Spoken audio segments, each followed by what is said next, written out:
انا عايزه قبل ما احكي لكم الحكايه اللي انا عايزه اقولها لكم، وده موقف حصل لي حقيقي.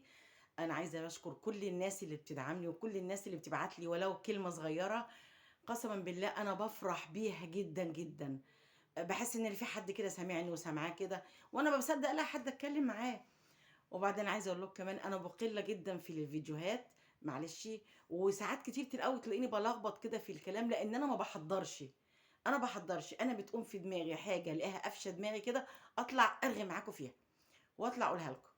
بص بقى، انا جات لي رساله على الموبايل، ففرحت قوي برساله بقى لان لقيتها مكتوب ايه: لقد تم اختياركم للفوز بمبلغ 2000 جنيه من حياه كريمه، فأرجو الاتصال بهذا الرقم. ومكتوب الرقم اللي هو أوله 012 وآخره 93. الرقم ده مكتوب عليه الاتصال بالأستاذ خالد. قمت أنا شفت الرقم. طبعا كل الحاجات ديت يعني إيه، افتكرت أوام بقى الناس اللي هم الله يبارك لهم كانوا بينزلوا فيديوهات على النصابين اللي هم بتوع رقم الفيزا والحوارات دي. قمت انا ايه بقى، اتصلت بالاستاذ خالد.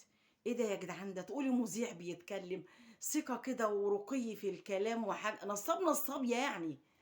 فالمهم قلت له ايوه يا استاذ خالد، حضرتك انا جات لي رساله. قال لي ايوه يا فندم، الرساله بتاعت ال 2000 جنيه. قلت له ايوه يا فندم، جات لي الرساله بتاعت ال 2000 جنيه. حضرتك معاكي فيزا بنك او فيزا بريد؟ قلت له لا يا فندم. قال لي طب حضرتك ممكن شوفي فيزا بنك او فيزا بريد وبعدين ابقى اتصلي بيا. قلت له طب حضرتك، طب ولو ما لقيتش فيزا مثلا تكون مش باسمي؟ مش مهم يا فندم، مش مهم تكون مش باسم حضرتك، هي كل المقصود ان احنا هنبعت المبلغ عليها. قلت له حاضر يا فندم، يعني لو لقيت فيزا اتصل بحضرتك تاني. يا فندم تحت امرك. ايه يا جدعان الكلام ده، ايه ده، ايه ده، يخرب بيتك وبيت ايه الكلام اللي بتتكلمه ده؟ نصاب يعني.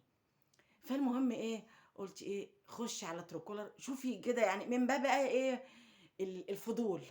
كمان أنا لما الفضول بيمسكني ببقى. المهم شفت اسمه على تروكولر بالايه بقى، برقم التليفون، راحوا ايه، او انا حسيت ان التليفون اتخض. اول حاجه كتبها لي نصاب. نصاب. نصاب فيز، نصاب مش عارف ايه وايه وتبع البنك. ايه ده، ايه ده. انا كده خلاص بقى، يعني قلت طب ماشي، انا لازم اتصل بالاستاذ خالد اطمن عليه او اسمع صوته حتى وهو بيتكلم كده. هو في كليه بتخرج نصابين؟ امال هو بيتكلم بالطريقه الشيك قوي كده ليه؟ المهم رحت متصله بيه تاني بعد حوالي ايه، يعني نص ساعه كده. قالوا ايوه يا استاذ خالد. ايوه يا فندم.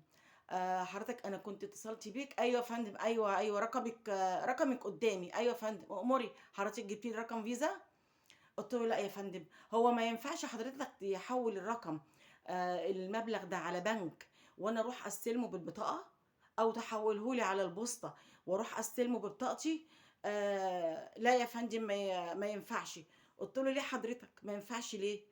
المفروض لما بيكون في بنك بروح استلمه من هناك او بوسطه. يا فندم النظام عندنا كده، حضرتك ما فيش فيزا، مش، انا اسف، انا بعتذر لحضرتك جدا.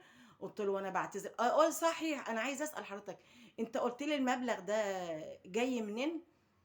قال لي ده جاي من حياه كريمه. قلت له كريمه؟ قلت له كريمه دي تبقى امك. كريمه دي تبقى امك يا حرامي يا ابن الحراميه. ضايقني جدا لانه قفل السكه في وشي قبل ما اكمل بقيه كلامي. فيا ريت نخلي بالنا من الحاجات دي، عشان في ناس ممكن يكون قلبها طيب كده وتفتكر ان الناس ديت فعلا قاصدين يوفروا عليهم المشوار والكلام الخايب ده كله.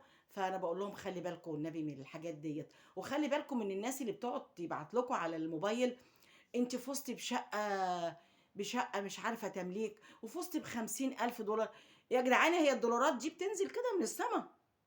تنزل كده من السما 50,000 دولار؟ تعرف ان انا لو معايا 50,000 دولار، اول حاجة اروح اعملها امسك التليفون بتاعي ده بايد الجرن كده لانه فارسني، وراح اجيب تليفون ايفون واقعد اغيظ مخاليق الله كلها. مش، واول حد هغيظه البت بنتي اللي بتغيظني بالتليفون بتاعها، بتقعد تقول لي يا قمرته يا حلاوته يا جماله، انا شمتانه فيك عشان تليفونك. يا ريت نخلي بالنا من الحاجات ديت، مش هيبقى وجع قلب وكلام وكمان نصابين. يا دي النيلة، سلام عليكم.